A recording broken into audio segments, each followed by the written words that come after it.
Azul rahimahullah. Alkisah, Abu Nawas tengah kemalaman di suatu kota yang baru ia singgahi.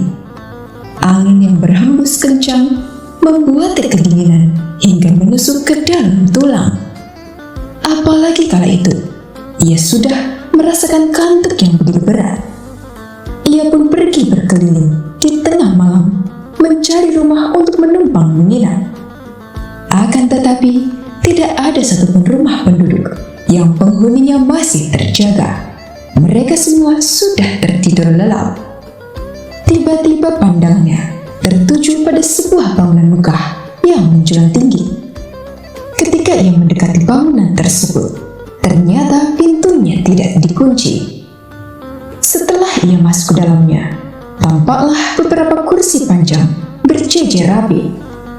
Karena saking kantuknya, ia pun segera merebahkan diri di kursi itu, kemudian tertidur. Keesokan paginya, para pendeta menemukan Abu Nawas sedang tertidur lelap di atas kursi. Mereka terkejut dan marah karena menganggap itu adalah tempat suci yang tak boleh dimasuki oleh sembarangan orang. Bangun! Kenapa kamu tidur di sini? Tanya salah satu pendeta dengan nada tinggi. Abu Nawas yang masih mengantuk perlahan-lahan membuka kedua matanya. Maaf Tuan, saya hanya menumpang tidur semalaman. Saya belum sempat istirahat Tuan, jawab Abu Nawas. Tapi ini bukan penginapan, ini gereja, tempat untuk berdoa, jawab sang pendeta. Apa kalian yakin kalau tempat ini tempat yang tepat untuk berdoa?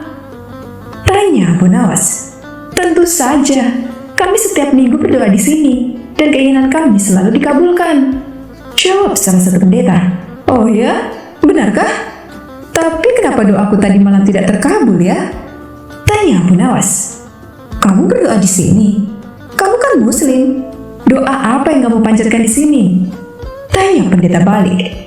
Aku berdoa agar tidurku tidak diganggu. Tapi ternyata kalian datang membangunkanku, jawab Abu Nawas. Para pendeta itu pun tertawa mendengar jawaban Abu Nawas. Mereka lalu menyarankan agar lain kali ia beristirahat di tempat yang memang disediakan untuk bermalam.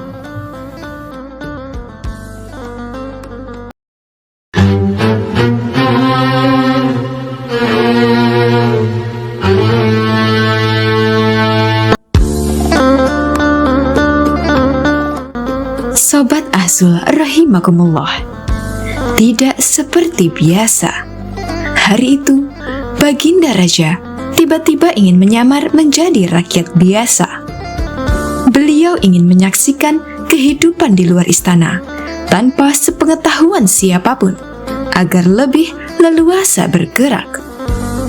Baginda Raja mulai keluar istana dengan pakaian yang amat sederhana, layaknya seperti rakyat jelata. Di sebuah perkampungan, beliau melihat beberapa orang tengah berkumpul. Setelah Baginda Raja mendekat, ternyata seorang ulama sedang menyampaikan kuliah tentang alam barzah. Tiba-tiba ada seorang yang datang dan bergabung di situ. Ia bertanya kepada ulama itu, "Kami menyaksikan orang kafir pada suatu waktu dan mengintip kuburnya. Tetapi kami tiada mendengar mereka berteriak, dan tidak pula melihat penyiksaan-penyiksaan yang katanya sedang dialaminya. Maka bagaimana cara membenarkan sesuatu yang tidak sesuai dengan yang dilihat mata?" Tanya orang itu. Ulama itu berpikir sejenak kemudian berkata, "Untuk mengetahui yang demikian itu harus dengan panca indera yang lain. Ingatkah kamu dengan orang yang sedang tidur? Dia kadangkala bermimpi dalam tidurnya digigit ular, diganggu, dan sebagainya. Ia juga merasa sakit dan takut ketika itu, bahkan memekik dan keringat bercucuran pada keningnya. Ia merasakan hal semacam itu seperti ketika tidak tidur. Sedangkan engkau yang duduk di dekatnya menyaksikan keadaannya seolah-olah tidak ada apa-apa. Padahal apa yang dilihat serta dialaminya adalah dikelilingi ular-ular. Maka jika masalah mimpi yang remeh saja sudah tidak mampu mata lahir melihatnya, mungkinkah engkau bisa melihat apa yang terjadi di alam barzah? Jelas sang ulama. Baginda Raja terkesan dengan penjelasan ulama itu. Baginda Raja masih ikut mendengarkan kuliah itu. Kini ulama itu melanjutkan kuliahnya tentang alam akhirat. Dikatakan bahwa di surga tersedia hal-hal yang amat disukai nafsu, termasuk benda-benda. Salah satu benda-benda itu adalah mahkota yang amat luar biasa indahnya. Tak ada yang lebih indah dari barang-barang di surga, karena barang-barang itu tercipta dari cahaya. Saking indahnya, maka satu mahkota jauh lebih bagus dari dunia dan isinya. Baginda Raja makin terkesan. Beliau pulang kembali ke istana. Baginda sudah tidak sabar ingin menguji kemampuan Abu Nawas. Baginda Raja memerintahkan menterinya untuk segera memanggil Abu Nawas untuk menghadapnya. Aku menginginkan engkau sekarang juga berangkat ke surga. Kemudian bawakan aku sebuah mahkota surga yang katanya tercipta dari cahaya itu. Apakah engkau sanggup, Abu Nawas? Sanggup, Paduka yang mulia, kata Abu Nawas, langsung menyanggupi tugas yang mustahil dilaksanakan itu. Tetapi Baginda harus menyanggupi pula satu syarat yang akan hamba ajukan, kata Abu Nawas dengan percaya diri. Sebutkan syarat itu, kata Baginda Raja. Hamba mohon Baginda Raja menyediakan pintunya agar hamba bisa memasukinya, kata Abu Nawas. Pintu apa? Tanya Baginda belum mengerti. Pintu alam akhirat, Baginda, jawab Abu Nawas. Apa itu? Tanya Baginda ingin tahu. Kiamat, wahai Paduka yang mulia. Masing-masing alam mempunyai pintu. Pintu alam dunia adalah liang peranakan ibu. Pintu alam barzah adalah kematian. Dan pintu alam akhirat adalah kiamat. Jelas Abu Nawas kepada Baginda Raja. Surga berada di alam akhirat. Bila Baginda masih tetap menghendaki hamba mengambilkan sebuah mahkota di surga, maka dunia harus kiamat terlebih dahulu. Lanjut Abu Nawas. Mendengar penjelasan Abu Nawas, Baginda Raja langsung terdiam. Di sela-sela kebingungan Baginda Raja, Abu Nawas bertanya lagi kepada Baginda Raja. Masihkah Baginda menginginkan mahkota dari surga? Tanya Abu Nawas. Baginda Raja tidak menjawab. Beliau diam 1000 bahasa. Sejenak kemudian, Abu Nawas mohon diri karena Abu Nawas sudah tahu jawabannya.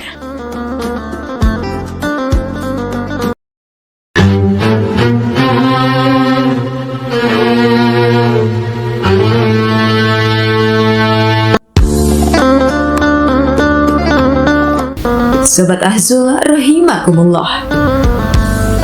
Abu Nawas mendengar ada seorang ahli astronomi atau ahli falak di Jazirah Arab yang tinggal di desanya. Ahli astronomi itu merasa kemampuannya sangat mumpuni dalam ilmu geografi. Berkat kemampuannya yang sangat tinggi inilah, masyarakat lebih tertarik mendengarkan pernyataan dari ahli astronomi tersebut. Bahkan masyarakat meninggalkan Abu Nawas yang dikenal suka omong kosong dan tidak memahami ilmu falak maupun geografi, dan lebih memilih mempercayai teori-teori dari ahli astronomi tersebut. Ada salah satu teori dari ahli astronomi yang membuat masyarakat terkesima, yakni bumi berbentuk bulat seperti bola. Ahli astronomi itu mengatakan bahwa andaikan manusia berjalan ke barat terus, maka akan tiba di tempat yang sama. Sampai pada suatu hari, ahli astronomi tersebut baru saja kehilangan barangnya. Seorang maling telah mencuri di rumahnya.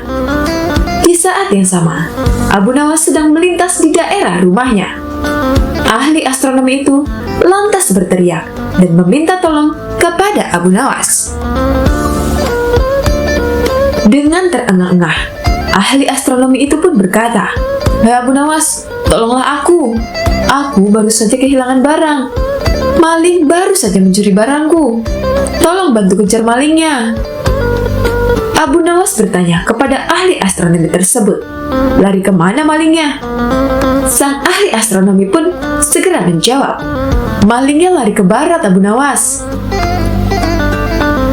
Mendengar hal itu, Abu Nawas segera lari ke arah timur. Hal tersebut membuat sang ahli astronomi menjadi jengkel. "Aku sudah bilang kalau malingnya lari ke barat, kok kamu malah lari ke timur?" "Suatu saat akan sampai juga," timpal Abu Nawas, menirukan perkataan ahli astronomi beberapa waktu lalu. Wallahu a'lam bishawab.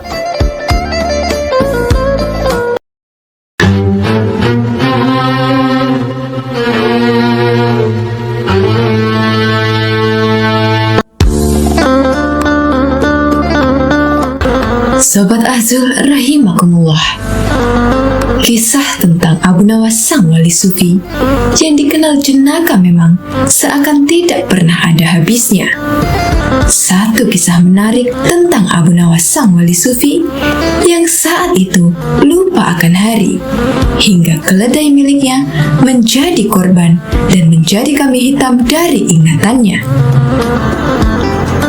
Hidup di zaman Raja Harun al-Rasyid dari dinasti Abbasiyah, Abu Nawas lebih menampakkan diri sebagai orang yang kontroversi. Dia juga dikenal sebagai penyair mabuk dan agak gila. Selain itu, Abu Nawas juga dikenal sering bertingkah konyol dan juga jenaka. Abu Nawas di waktu pagi hari sudah memandikan keledainya. Ia hendak melaksanakan sholat Jumat. Setelah selesai memandikan keledainya, Abu Nawas pun kemudian berkemas dan siap-siap berangkat bepergian. Abu Nawas pergi untuk sholat Jumat dengan menunggangi keledainya. Di tengah perjalanan, Abu Nawas berpapasan dengan teman lamanya dan menyapanya. "Hai Abu Nawas, kamu mau kemana?" tanya kawan lama Abu Nawas. "Aku mau sholat Jumat di kampung tetangga," jawab Abu Nawas. Setelah mendengar jawaban Abu Nawas, kawan-kawannya heran dan tertawa. "Loh, ini kan masih hari Kamis, Abu Nawas," kata temannya keheranan. Abu Nawas pun baru sadar bahwa dia lupa akan hari apa pada hari itu. Yang dikira hari Jumat, ternyata itu masih hari Kamis. Untuk menahan rasa malunya, Abu Nawas pun berdalih dengan mengatakan, "Iya, aku tahu. Tapi keledai milikku amat istimewa. Dia lamban sekali kalau berjalan," ucap Abu Nawas. "Aku sudah bersyukur kalau besok keledaiku tiba tepat pada waktunya," kata Abu Nawas. Jawaban Abu Nawas membuat teman-temannya terheran karena perilaku Abu Nawas yang konyol itu.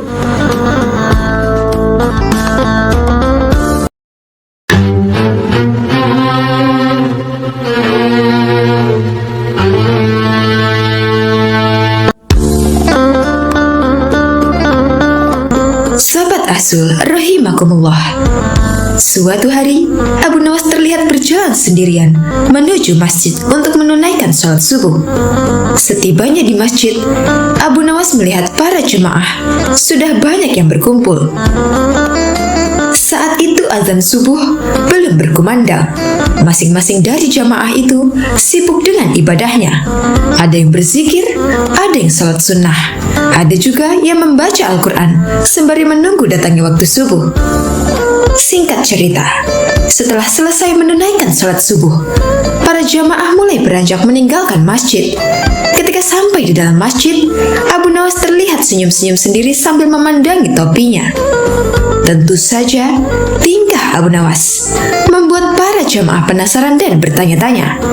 Lalu ada salah satu dari mereka bertanya kepada Abu Nawas, "Memangnya apa yang kamu lihat di dalam topimu? Sampai-sampai kamu terlihat sangat bahagia," tanya salah satu jamaah.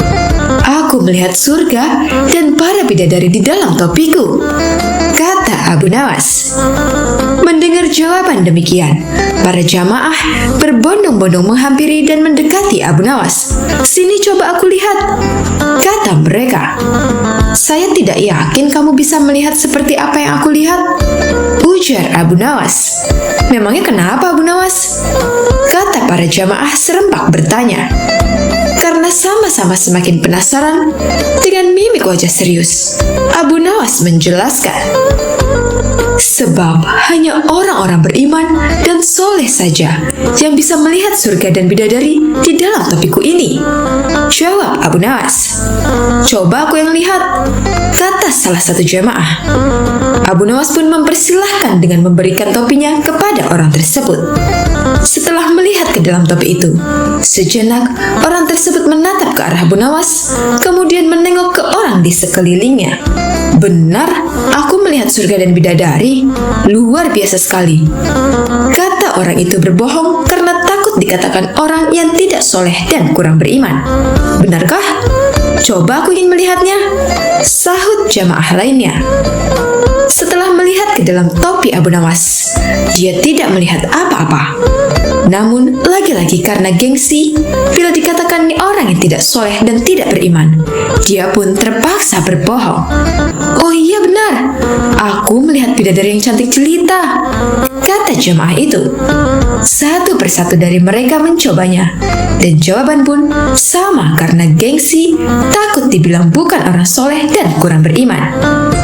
Hingga tibalah giliran terakhir, seorang jamaah yang dikenal pendiam mengambil topi Abu Nawas dan melihat ke dalamnya. Tapi dia tidak melihat apa-apa, justru ia mencium bau apek pada topi Abu Nawas. Orang itu langsung melemparkan topi Abu Nawas ke tanah dan berkata dengan sedikit nada jengkel, aku tidak melihat apa-apa, yang ada malah bau apek. Lalu kau akan menuduhku orang tidak beriman? Hardik orang itu kepada Abu Nawas. Melihat hal itu, Abu Nawas malah tertawa terpinggal-pinggal. Kemudian Abu Nawas berkata, aku juga sama seperti kamu. Aku tidak melihat apa-apa, ujar Abu Nawas sambil menahan tawanya. Hai kalian semua, jangan hanya karena takut dibilang orang tidak beriman, lalu kalian membohongi diri sendiri dan orang lain. Selama kalian taat beribadah dan menjauhi larangan Allah, kalian tak perlu takut dan tak perlu malu kepada orang lain disebut sebagai orang yang tidak beriman. Cukup hanya kalian dan Tuhanmu yang tahu. Ya, lagian mana mungkin surga bisa terlihat sementara kalian belum mati, tutur Abu Nawas menasihati. Seketika mereka yang tadinya mengerumuni Abu Nawas langsung membubarkan diri sambil menahan rasa malu. Demikianlah kisah lucu Abu Nawas yang menunjukkan surga dan bidadari. Wallahu a'lam bishawab.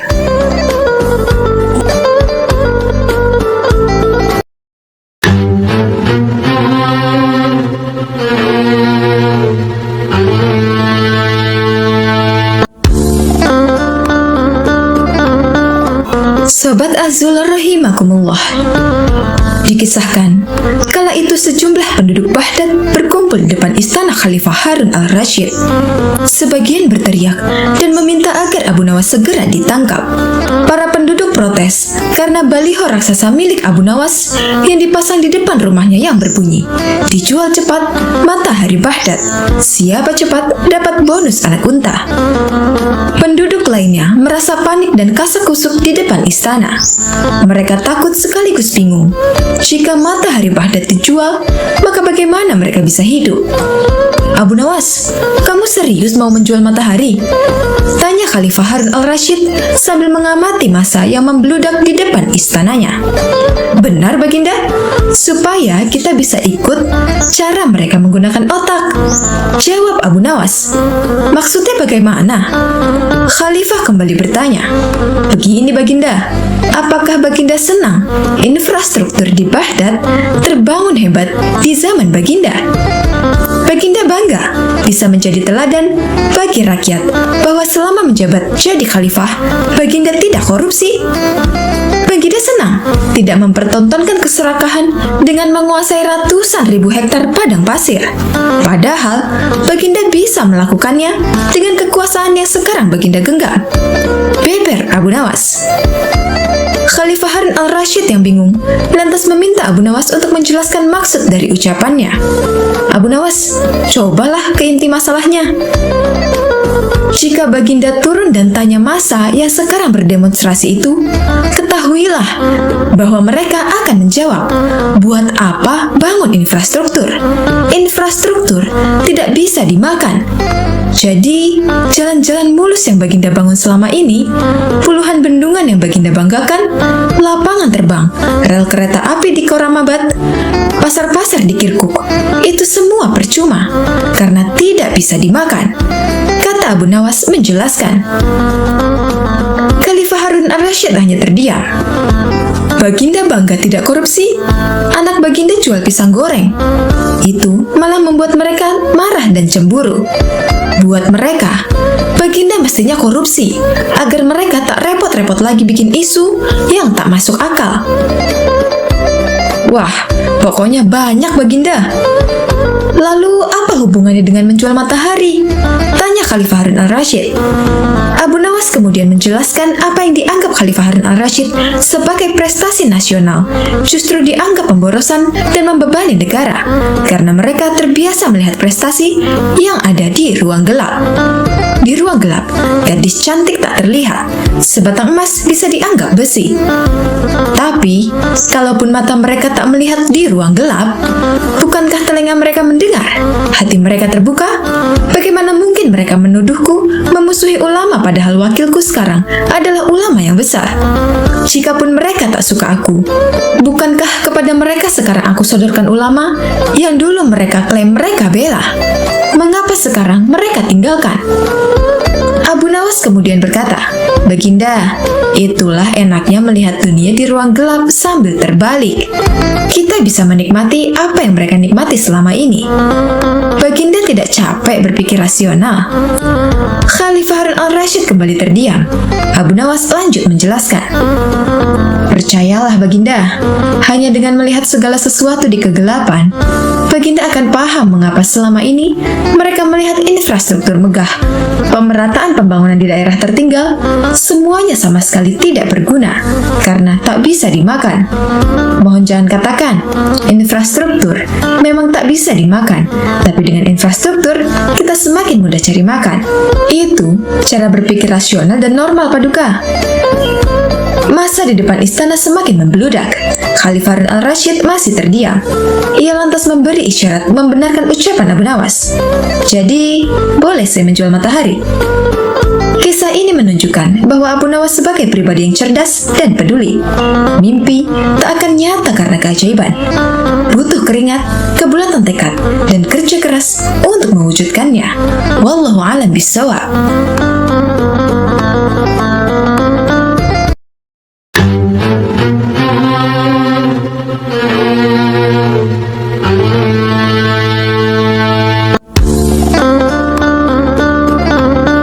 Sobat Ahzul rahimakumullah. Ketika beranjak dewasa, Abu Nawas membantu sang paman bekerja sebagai pembuat minyak wangi. Seusai bekerja, ia sering pergi ke masjid untuk belajar berbagai ilmu agama dan pengetahuan lain, seperti syair, fikih, dan ilmu hadis. Abu Nawas terkenal sebagai murid yang cerdik dan antusias dalam mempelajari berbagai ilmu pengetahuan. Suatu hari, Abu Nawas bertemu dengan Abu Usamah yang merupakan ahli sastra, sekaligus pujangga terkenal. Ia sangat terkesima dengan kemampuan Abu Nawas membuat syair, hingga diajarkan berbagai ilmu mengenai syair. Pada suatu siang, Abu Nawas membawa lampu minyak dan menggoyangkannya sembari berhenti pada setiap sudut rumah. Setelahnya, ia kembali berjalan dengan lampu yang masih dipegangnya. Tingkah Abu Nawas menggegerkan penghuni Baghdad. Mereka begitu heran, bagaimana bisa orang secerdas Abu Nawas berjalan di siang hari ketika sinar matahari menyorot sambil membawa lampu minyak. Abu Nawas mulai gila, kata salah seorang warga Baghdad yang tengah memperhatikan Abu Nawas. Walau begitu, Abu Nawas sama sekali tidak peduli. Keesokan harinya, ia melakukan hal yang sama. Hanya saja, kali ini lebih pagi sambil tetap membawa lampu minyak. Tanpa bersuara, Abu Nawas menoleh ke kanan dan ke kiri.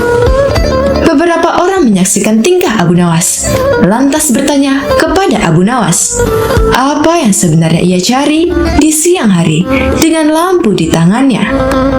Abu Nawas lalu menjawab, saya sedang mencari neraka. Dari situlah para warga mulai berpikir bahwa Abu Nawas benar-benar gila. Bahkan di hari ketiga, ia masih melakukan hal yang sama dan membawa lampu minyak yang digoyang-goyangkan. Warga Baghdad yang tidak sabar akan perilaku Abu Nawas lantas menangkapnya. Di Baghdad ada sebuah undang-undang yang melarang orang gila berkeliaran di kampungnya.